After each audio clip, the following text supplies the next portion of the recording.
আমি সিজন সু। আমার এই ছোট্ট চ্যানেলে সবাইকে স্বাগত। আজকের রেসিপিটি মূলো মোরলা। রেসিপিটি অনেক পুরনো দিনের। শীতকালীন মূলো ও পেঁয়াজকলি দিয়ে ছোট মাছের চচ্চড়ি গরম ভাতে এক অপূর্ব স্বাদ দেয়।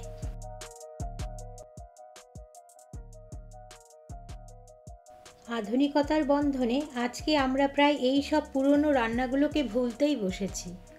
ছোটবেলায় একটি সাহিত্যে পড়েছিলাম, কলা পাতায় গরম ভাতে গাওয়া ঘি ও তার সাথে মোরলা মাছ ভাজা যিনি খেয়েছেন তিনিই প্রকৃত ভাগ্যবান ব্যক্তি। আজ বড় হয়ে সেটি যথার্থই বুঝতে পারছি।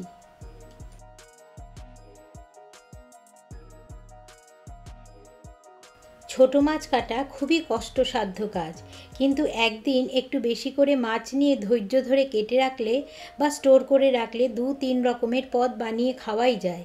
শীতের সময় ছোট মাছের টেস্ট দ্বিগুণ বেড়ে যায়।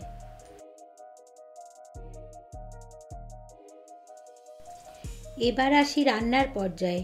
প্রথমে হাফ কাপ সর্ষের তেল গরম হতে দিতে হবে। তেল থেকে ধোঁয়া উঠলে ও একটি সুন্দর নাটি ফ্লেভার বের হলে একটি মাঝারি আকারের বেগুন লম্বা টুকরো করে কেটে গরম তেলে সাবধানে ছাড়ুন।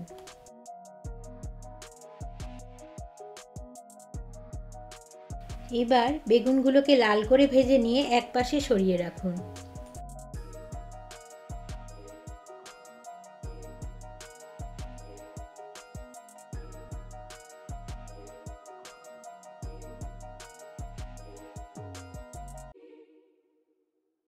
একই কড়াইয়ে 3 থেকে 5 টেবিল চামচ সর্ষের তেল আবার গরম হতে দিন। নুন ও হলুদ মাখানো মাছগুলোকে সাবধানে গরম তেলের মধ্যে ছাড়ুন। আমি এখানে 250 গ্রাম মোরলা মাছ নিয়েছি।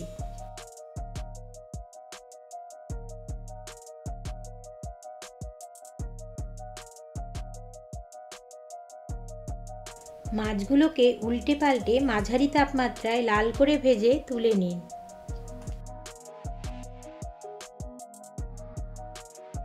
মাছগুলোকে লাল করে ভাজবার জন্য প্রয়োজন মতন তেল ব্যবহার করতে হবে।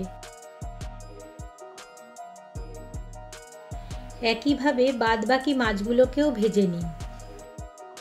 আবার ছোট কাপের হাফ কাপ সর্ষের তেল গরম হতে দিন। গরম হলে এর মধ্যে 1 চা চামচ কালো জিরে ও লম্বা করে কেটে নেওয়া একটি বড় আকারের আলু যোগ করুন।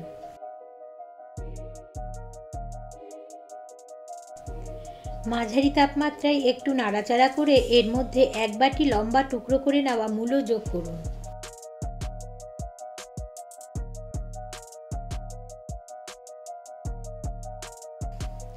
সামান্য ভাজা ভাজা হলে এর মধ্যে হাফ চা চামচ লঙ্কার গুঁড়ো ও হাফ চা চামচ হলুদ গুঁড়ো যোগ করুন।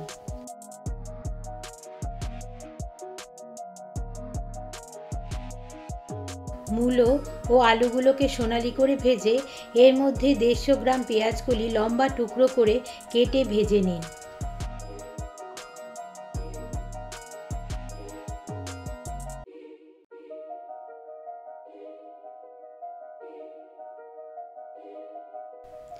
একটি বড় আকারের কুচনো টমেটো দিয়ে ভালো করে মিশিয়ে নিন। টমেটো মেশানোর ফলে চচ্চড়িতে একটি সুন্দর রং ও স্বাদ দেবে। এরপর এর মধ্যে স্বাদ অনুযায়ী নুন যোগ করুন।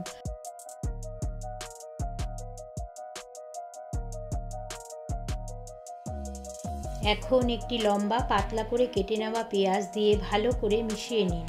পরে পেঁয়াজ যোগ করার ফলে চচ্চড়িতে একটি সুন্দর মিষ্টি স্বাদ সৃষ্টি করবে। স্বাদ অনুযায়ী কাঁচা লঙ্কা যোগ করে ভালো করে মিশিয়ে দিন।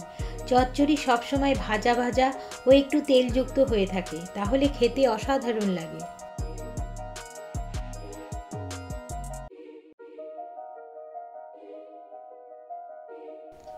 এখন আগে থেকে ভেজে নেওয়া মাছগুলোকে দিয়ে ভালো করে উল্টে পাল্টে মিশিয়ে নিন। রান্নাটি সবসময় মাঝারি তাপমাত্রাতেই করতে হবে।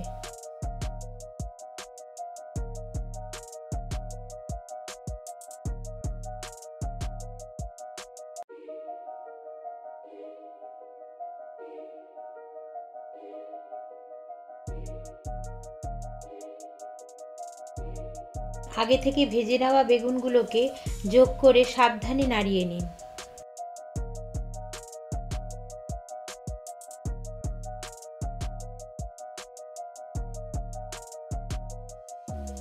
রান্নায় শীতের দিনের গন্ধ ও আমেজ আনতে এক মুঠো ধনেপাতা কুচো করে ছড়িয়ে দিন।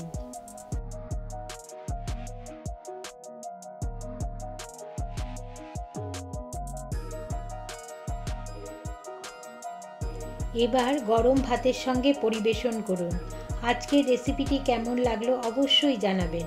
আপনাদের মতামত আমার কাছে পৃথিবীর সবচেয়ে মূল্যবান।